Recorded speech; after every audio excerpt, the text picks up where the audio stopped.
श्रीमद्ब्रह्मपुरे सदा विजयते कोट्यर्कते जो मये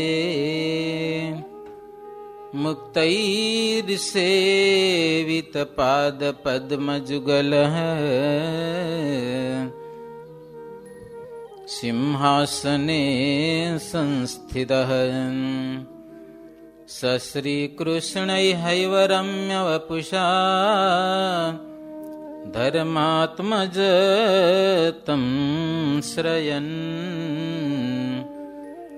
धर्मस्थापन तत्परोति करुणः शुक्लाम्बरस्तुष्यताम् शुक्लाम्बरस्तुष्यताम्।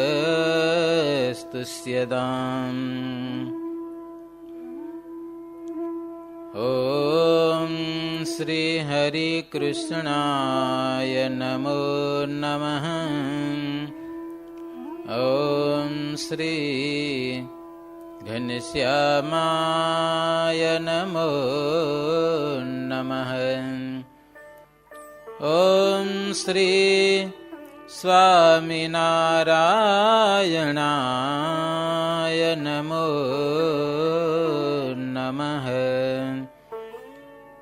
ॐ श्रीमद्भागवत परमहंसेभ्यो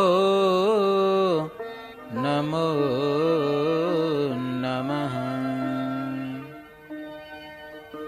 સહજાનંદ સ્વામી મહારાજની જય સ્વામિનારાયણ। સ્વામિનારાયણ હરે।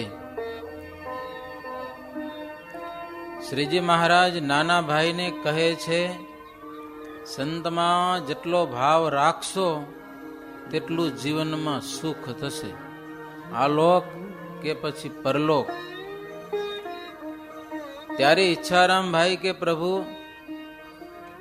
સંત તો અમારા જીવન પ્રાણ છે, સંતોની કૃપાથી તો આજે તમારા અમને દર્શન થયા છે, નહીતર એમને એમ ત્યાં જિંદગી પૂરી થઈ જાત। ક્યાં? યુપીમાં છપૈયામાં હોતા નહીં।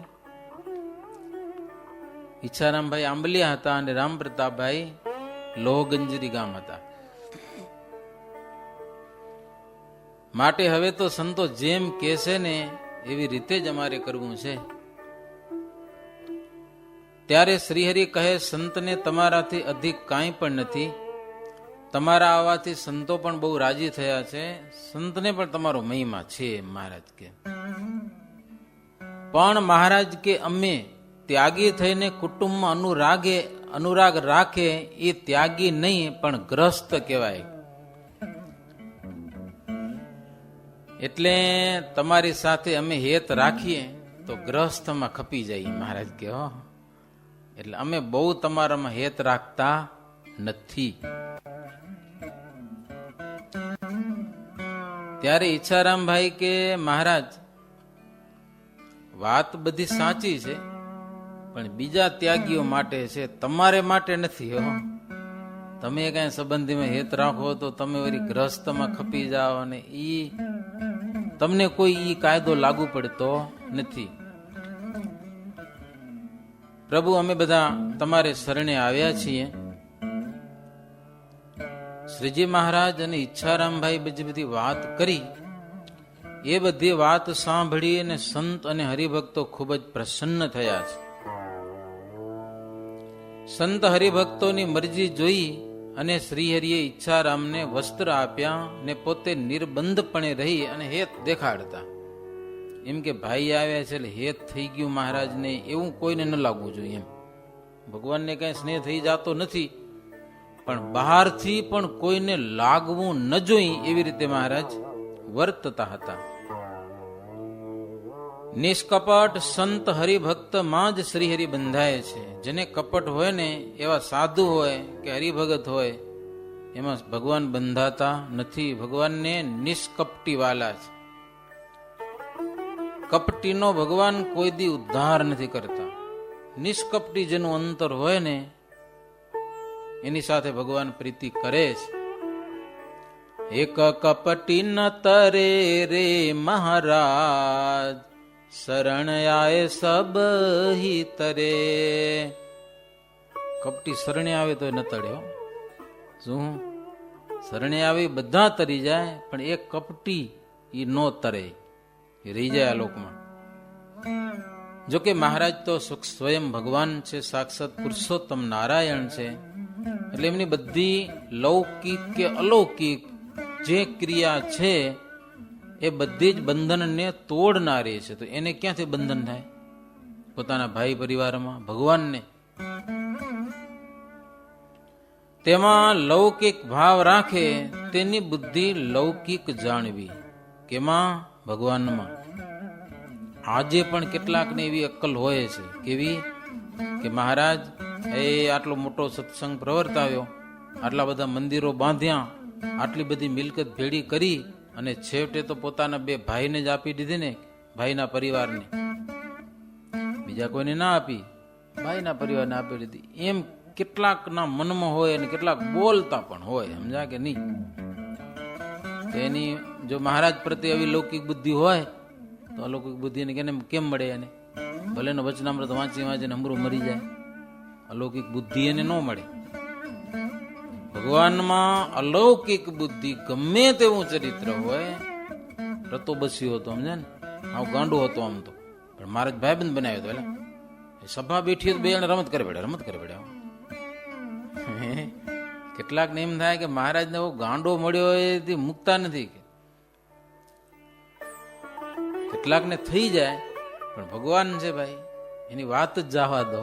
એમાં કોઈ પ્રકારની લૌકિક બુદ્ધિ નહીં, અલૌકિક બુદ્ધિ. બસ ગમે તેમ કરે, રમત કરે તો એની ક્રિયા લીલા છે, બીજાને કલ્યાણ કરનારી છે. ભાવથી જુઓ, વર્ણન કરો, સંભાળો.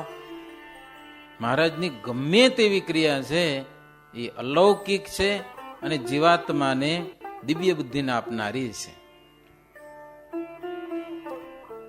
ત્યાર પછી એક નવી વાત આધારાનંદ સ્વામી લખે છે.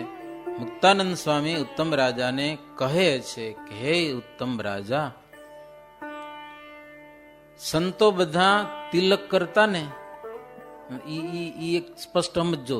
તિલક એટલે આમ લાંબુ તિલક અને વચમાં કર્યો એને ચાંદલો કહેવાય.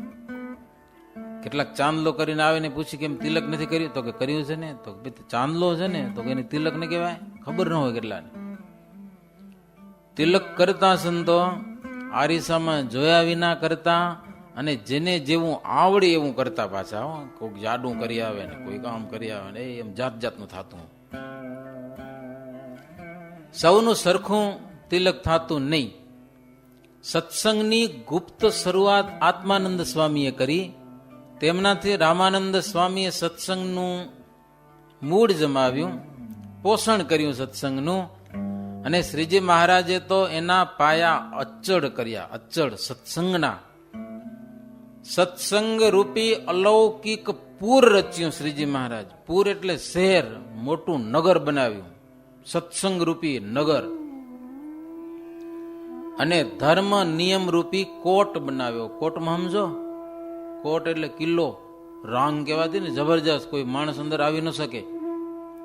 6 ફૂટની દિવાલ જાડી હોય, ક્યાંક ક્યાંક 10 ફૂટની હોય, મોટી દિવાલ, કોઈ તોડી ના કે ગલોલી મારે ને તોય ઈ તૂટે નહીં. એવું શ્રીજી મહારાજે શહેર વસાવી અને ચારે બાજુ ધર્મ અને નિયમનો જોરદાર કિલ્લો બનાવ્યો. અને તેમાં શ્રીહરિની વાત રૂપી ધનનો ઘણો બધો ખર્ચ થયો, એવું લખ્યું. હવે લ્યો, મહારાજની વાતું, કારણ કે વાતું કરવાથી જ આ કિલ્લો બને ને, એમ ખર્ચ લાગે ને. કિલ્લો બનાવો આટલો બધો જબરજસ્ત, શેનાથી બનાવ્યો? ધર્મ અને નિયમ રૂપી કિલ્લો બનાવ્યો ને. ભાઈ સંતો ગામે ગામ ફરીને મહારાજની વાતો એટલી બધી કરી, મહારાજની વાતો કરવા રૂપી ખર્ચો કર્યો, એનો આ મજબૂત કિલ્લો થયો. અને મોક્ષના ખપરૂપી દ્વાર ખુલ્લા મૂક્યા. લોકોને મોક્ષનો ખપ જ નતો લ્યો, મોક્ષ કરવો જ નતો, ઈચ્છા જ નથી કલ્યાણ કરવાની, બસ સંસારમાં જ પડ્યા રહેવાની ઈચ્છા હતી.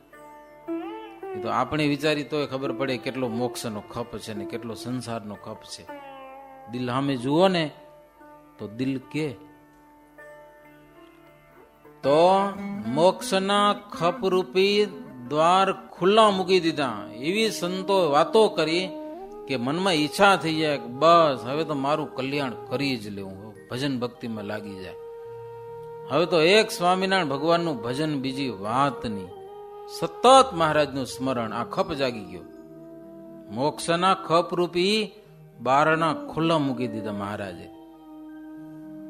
જોકે પેલા લોકોને ઘણા બધા દુઃખો હતા અને પેશવા સરકારની તકલીફો હતી ને પછી અંગ્રેજ રાજ આવ્યું.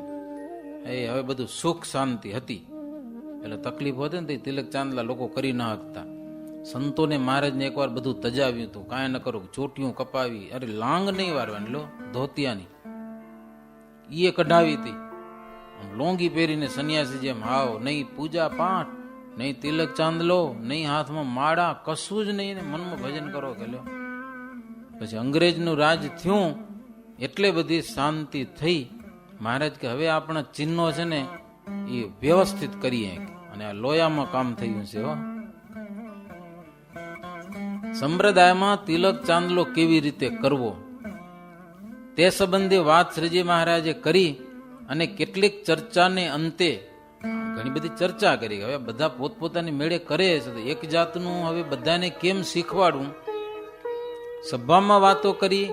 અને નારાયણજી સુથારને મહારાજ સુથાર પાસે ઉદ્ધવ સંપ્રદાય પ્રમાણે તિલક થાય એવા લાકડામાંથી બીંબા બનાવ્યા. લ્યો, એવું કોતરી કોતરીને કામ ચંદન ચોકડી નામ કરો થઈ જાય. પેલા લાકડાના થયા, સરિયા નતા, સમજ્યા? લાકડાના બીંબા કોતરાવ્યા મહારાજ. પછી દરેક મંડળમાં એક એક મોટા સંતને આપ્યું, એ કરી લે. પછી બધા વારાફર બધા તિલક ચાંદલો કરે, કારણ કે એક મંડળમાં એક મળ્યું બીંબુ, એક હો મહારાજના હાથે પ્રસાદીનું. તો બધાને એક જ જાતનો તિલક કરવાનું ને વચ્ચે ચાંદલો કરવાનો. હરિભક્તોને પણ નારાયણજી ભાઈ પાસે બીંબુ કરી આપવાનું કહ્યું, બીંબા બનાવો બસ. પછી મહારાજ સંઘા પટેલ વગેરે લોયાના કણબી ભક્તો હતા બધા, એને બોલાવ્યા. એ કે તમે શીશમનું લાકડું ક્યાંક તમને લાવી આપો, શીશમના લાકડામાં બીંબા હારા થાય. બહુ કઠણ ઝીણું લાકડું હોય ને, ઝીણું કોતર થઈ શકે. મહારાજ કે પૈસા અપાવી દેશું, અમને આ તિલક બનાવવા છે, સંતો ભક્તોને બધાને આપવા છે, તમે શીશમનું લાકડું લઈ આવો. અને નારાયણજી સુતાર પાસે બધા બીંબા, એ નારાયણજી સુતાર એ સેવામાં કરી દેશે કે તમને પૈસા આપશું. કે ત્યારે પટેલિયા ભક્તો હતા એ કે શીશમના લાકડા તો અમારા ઘરમાં 2-2 મણ તો પડ્યા જ છે, કે લ્યો તમને જો કામ આવી જતા હોય તો પૈસાની જરૂર નથી. કે સત્સંગમાં જો આ દરેક સંતોને ભક્તોને કામ આવતા હોય તો, એમ કહીને બધા પટેલિયા ગયા. સમજ્યા ને? 10-12 મણ તો લઈ આવ્યા લાકડું શીશમનું, સરસ મજાનું, અને આપ્યું નારાયણજી ભાઈને. મહારાજ ખુશ થઈ ગયા. પછી શ્રીજી મહારાજે નિષ્કુળાનંદ સ્વામીને કીધું કે હારામાં હારા કારીગર સુતાર હોય એને બોલાવી તમે નારાયણજી ભાઈ ભેગા રહ્યો અને આ બીંબા બનાવો. દરરોજનો 100 બીંબા બની જાવ છો, એક દિવસના 100 બનાવો, 100 લાગઠ આપવા છે બધા એને મહારાજ કે. પછી તો ઘણા બધા બીંબા બનાવ્યા. પ્રથમ બીંબા પ્રસાદીના કરાવી અને મહારાજ સંત મંડળમાં આપ્યા. અને દરેક ગામના પ્રથમ તો મુખ્ય હરિભગત હતા ને મોટા મોટા, એને આપ્યા, કારણ કે એ બીજાને બતાવે ને કોઈ કારીગર હતો એવાને બનાવીને કરો ઉપયોગ. પહોંચે ત્યાં સુધી બીંબા બધાને મહારાજ આપ્યા. આટલી વાત સભામાં થઈ. પછી ઈચ્છારામજી આવ્યા. પછી 5મે દિવસે એક પહોર દિવસ બાકી રહ્યો, બપોર પછી રામ પ્રતાપજી આવ્યા. રામ પ્રતાપજી છે મોટા ભાઈ છે. મોટા ભાઈ પહેલા વહેલા સત્સંગમાં આવ્યા છે તો કંઈક વિવેક જળવાવો જોઈએ એમ શ્રીજી મહારાજ સમજે છે. આગળથી સમાચાર આવ્યા કે મોટા ભાઈ આવે છે.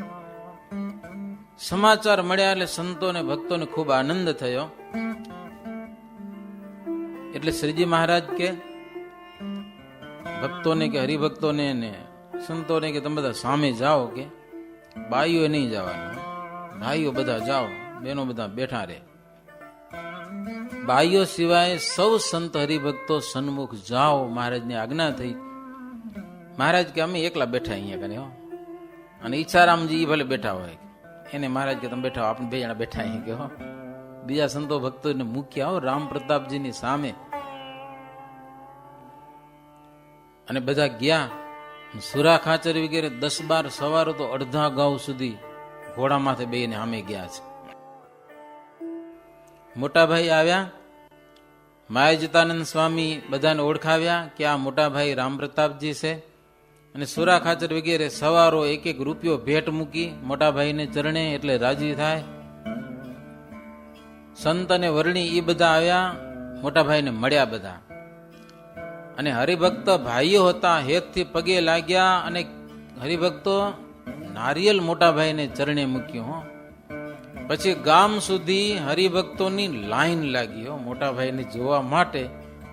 આમ લાઈન થઈ ગઈ ગામ સુધી, અડધો ગાવ સુધી છે.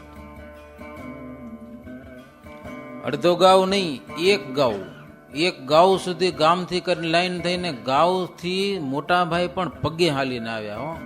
આમ તો ઘોડામાંથી આવતા હતા, વડોદરાથી હરિભક્તો બધી આ સુવિધા કરી દીધી હતી. અને આમે ત્યાંથી ટટ્ટુ લઈને નીકળ્યા હતા, એટલે કદાચ હશે સાથી જે હશે તે. પણ પછી અહીંયા કને હવે મોટાભાઈ ઘોડા ઉપર બેહીને હાલે, સંતો અને બ્રહ્મચારી બધા પટ્ટે હાલે. જરા ઠીક ન લાગ્યું મોટાભાઈને, પણ આ સાધુ બધા પગે હાલે એટલે ઘોડા ઉપરથી નીચે ઉતરી પડ્યા હો. આ વિવેકમાં મજા છે હો, અભિમાનમાં મજા નથી જરાય. એટલે સંત અને હરિભક્તોને પગે ચાલવાનો ઈચ્છા હતી, એટલે મોટાભાઈ પણ પગે હાલ્યા. થોડેક સુધી તો મુક્તાનંદ સ્વામી અને બ્રહ્માનંદ સ્વામી પણ સામા ગયા, થોડેક સુધી, અને મોટાભાઈને મળ્યા છે. મુક્તમુનિ હાથ જોડીને રામ પ્રતાપને કહે કે તમે ઘોડા પર બેસો. ત્યારે મોટાભાઈ કહે તમે સંતો બધા ચાલો છો અને અમે બેસીએ તો એ યોગ્ય ન ગણાય, કે એટલે પટે બરાબર છે, હાલો. અમે તો સંતના દાસ કહેવાય, અમે કઈ મોટા નથી. ભગવાનને વહાલા સંતો પૂજવા યોગ્ય છે. અમારા ધન્ય ભાગ છે કે ભગવાનના પ્રિય સંતો આજે અમને મળ્યા. ઈ પગે હાલે અને અમે ઘોડા ઉપર કેમ બેસીએ? તબ મુક્તાનંદ મુનિ જેહા રામ પ્રતાપ ભાઈ કે તેહા કર ગૃહી કર પુર મહી આએ સંત હરિજન આનંદ પાએ. પછી મુક્તાનંદ સ્વામી મોટાભાઈનો હાથ ઝાલી અને પૂરમાં લઈ આવે, એટલે લોયા ગામમાં લઈ આવ્યા. સંત હરિભક્તો બધા આનંદ થયા, કીર્તન ગાતા હતા, બજારમાં ચાલતા હતા. દૂરથી ભાઈને દેખી અને મહારાજ પણ મંચ ઉપરથી તરત ઉતર્યા અને 100 પગલા સામા ગયા, એમ લખ્યું 100 પગલા સામા ગયા અને મોટા ભાઈને પગે લાગ્યા. ગમે તેમ તો મોટા ભાઈ છે, પગે લાગ્યા મહારાજ. પછી પરસ્પર મળ્યા, બાથમાં ગાલીને ભેટ્યા તો એવા ભેટ્યા, રામ પ્રતાપજીને પણ મહારાજની સાથે હેત તો બહુ હતું ને, ઘરે હતા ત્યારથી. એવા ભેટ્યા મુક્તાનંદ સ્વામી કે ઉત્તમ રાજન ઘણી વાર સુધી તો મૂકે નહીં પાછા. ભેટ્યા ને ઘણી વાર સુધી મૂકે નહીં, એમ ઘણી વાર સુધી. મોટા ભાઈના નેત્રમાંથી આંસુની ધારા ચાલવા લાગી અને હૃદય ભરાઈ ગયું. મળીને જણે તૃપ્ત થયા ને ત્યારે પછી છોડ્યા અને પછી પ્રેમથી બોલ્યા કે સંબંધનું હેત તમે લગારે રાખ્યું નહીં ઘનશ્યામ મહારાજને કે રામ પ્રતાપ, અમને ખારા જાણીને તમે તજી દીધા, ખારા જાણીને. આ માયાજીત મુનિ મળ્યા ત્યારે આજે અમને નવો જન્મ મળ્યો, નવો અવતાર આવ્યો, કે નવો અવતાર. હવે બીજો અવતાર કરવો નથી કે. પછી શ્રીહરિ ભાઈને હાથ ઝાલી અને મંચ ઉપર બેસાડ્યા. પોતાનો મંચ હતો ને, પોતાની સાથે બેસાડ્યા, પોતે પણ બેઠા એક જ આસન ઉપર, એક જ મંચ ઉપર. અને પોતાનો તકિયો હોય ને, આમ તકિયો લાંબો હશે, થોડોક ભાઈને દીધો, સમજ્યા ને? એટલે બે ભાઈ અડધો અડધો લઈ લીધો આમ પોઠી દેવા માટે. લાંબો તકિયો હશે થોડોક, અડધો રામ પ્રતાપ ને અડધો મહારાજ રાખ્યો. આવી એક આધારાનંદ સ્વામી લખે છે કે બેઉ ભાઈ એક તકીએ પીઠ લગાવીને બેઠા, શોભાનો કોઈ પાર રહ્યો નહીં. હો, એકે એક વાત કરી, સંબંધીને યાદ કરાવી અને તેમના નામ લઈ અને પ્રણામ કહેતા અને કહ્યું કે સૌ સંબંધી એમ આશા રાખીને બેઠા છે કે અમને ક્યારે દર્શન દેશે. જે નારાયણ કીધા હોય ને, જે નારાયણ કે ભાભીએ જે નારાયણ કીધા છે, પછી આ નંદરામે કીધા છે ને, એક એકના નામ લઈને રામ પ્રતાપે બધાના જે નારાયણ કીધા. સંતો ભક્તજનો એ બધા બેઠા હતા. આમ પેલા ઈચ્છારામભાઈ આવી, એની વાતો સાંભળીએ. મોટા ભાઈ આવે, શું વાતો કરે છે એમ, પેલા વેલા આવ્યા છે આજે. બધા એક ચિત્તે સાંભળતા હતા અને બધા આશા રાખીને બેઠા છે કે અમને ક્યારે દર્શન થશે ઘનશ્યામના. અને મહારાજ લગભગ બધા એવું કહે છે કે હવે તો એ બહુ પ્રતાપિત થયા, તે આપણને હવે ક્યાંથી સંભાળે, એમ વારે વારે બોલે છે. વારે વારે તો બહુ પ્રતાપિત થઈ ગયા કે આપણે કેમ સંભાળે. પણ પ્રભુ, તમને સુખી સાંભળીને જ્યારથી તમારું નામ સાંભળ્યું ત્યારથી બધાને ખૂબ આનંદ થયો છે. 27 વર્ષ થઈ ગયા હતા, કોઈ સમાચાર નહીં હો ઘનશ્યામના, કોઈ સમાચાર નહીં. અને સુવાસિની ભાભીને કેવો પ્રેમ હતો ઘનશ્યામને. જમાડ્યા વિના કોઈ દી જમતા નહીં અને સુવાડ્યા વિના પોતે સૂતા નહીં. એવા ભાભીને છોડીને ઘનશ્યામ નીકળી ગયા હતા. પછી ભાભીએ દિવસો કેમ વ્યતીત કર્યા હશે એ તો ભાભીને ખબર હશે. કેમ દિવસો એના ગયા હશે. 27 વર્ષ એને કેમ કાઢ્યા હશે. પણ આટલા વર્ષો પછી પણ ઘનશ્યામમાં એક રતિવાર પણ ભાભીને પ્રેમ ઘટ્યો નથી. ઘટ્યો નથી. ઈ જબરી વાત છે. પ્રભુ, તમારું નામ સાંભળ્યું ત્યારથી બધાને ખૂબ આનંદ થયો છે. અમારા નંદરામ, ઠાકોરરામ અને અયોધ્યા પ્રસાદ 3 પુત્ર છે રામ પ્રતાપ કે મહારાજને. તેમાં મોટા નંદરામનો તો સાધુ સ્વભાવ છે, કોઈ સાથે ઝઘડતા નથી. ખાવા પીવા કે પહેરવામાં પણ કાંઈ એને લોલુપતા નથી. એને તો તમે ઓળખતા હશો, તમારી સાથે રમ્યા છે. મહારાજના કાકા થાય ને નંદરામના, રામ પ્રતાપના મોટા પુત્ર મોટા હતા નંદરામ. ભાભીને ઘનશ્યામમાં કેવો પ્રેમ. નંદરામને ભૂખ લાગે ને જમવાનું માગે, પેલા કાકાને બોલાવો કહો, પછી જમવાનું મળશે, એના વિના નહીં. પોતાના પુત્ર કરતા પણ દિયરમાં ભાભીને વધુ પ્રેમ હતો. એટલે રામ પ્રતાપ કે નંદરામનો તો સ્વભાવ હાવ સાધુ જેવો છે. કોઈની ખરી ખોટી વાતો કહેવાનું એમને કઈ ગમતું નથી. એટલે બિલકુલ સરળ સ્વભાવના. ઠાકોરરામ અને અયોધ્યા પ્રસાદ એ બહુ નિપુણ છે ને કોઈના દબાય નહીં. કોઈક દબાવવા આવે તો એને પણ દબાવે એવા છે. સંસારમાં સાધુતા રાખે ને એને હારા બધા દબાવે પાછા. રામ પ્રતાપ કેવો, એને બધા દબાવે. આવ સરળ હોય ને બધા દબાવે. નંદરામમાં તેની માતાના બધા ગુણ આવ્યા છે. કેવો રામ પ્રતાપ કે એની માં એટલે સુવાસિની, સુવાસિનીના જેવા ગુણ એ બધા નંદરામમાં છે. અને 2 જે નાના ભાઈ એમાં અમારા ગુણ આવ્યા. રામ પ્રતાપ કે રામ પ્રતાપ નો થોડો આક્રોશ સ્વભાવ ને, એ 2 થોડા કડક છે. અને નંદરામ છે એ એની માં જેવા જ છે, સરળ સ્વભાવના. શ્રીહરિ કે એમાં 2 ની બુદ્ધિ કોની વધારે, અધિક બુદ્ધિ વાળા કોણ? ભાઈ કે ઠાકોરામની વ્યવહારિક બુદ્ધિ અધિક ખરી હો, જ્યાં જાય ત્યાં એ મનાય છે ને પૂજાય છે ને એ લોકો એને વધારે માને છે. ઇતની વાત કર રહે જબ હરિ બોલે હિતલાય, ઈચ્છા રામજી ભેગે યહ ઉતારા દિયો જાય. માયા જીત મુનિ બોલે તબ સિંઘયરુ બકરી દો, ભેગે વિચરત ન દેખે તપાસ રખના સો. સમજણ પડી ગયા? એટલી બધી વાત થઈ. મોટા ભાઈ આવ્યા છે બહારથી. મહારાજ કે ઈચ્છારામભાઈ ને ઉતારો આપ્યો છે, એની સાથે મોટા ભાઈને પણ ઉતારો આપો, રસોઈ બસોઈ બનાવીને જમે. તે માયાજીતાનંદ સ્વામી કે મહારાજ સિંહ ને બકરી ભેગા રહે કે જોઈએ તમે ક્યાંય?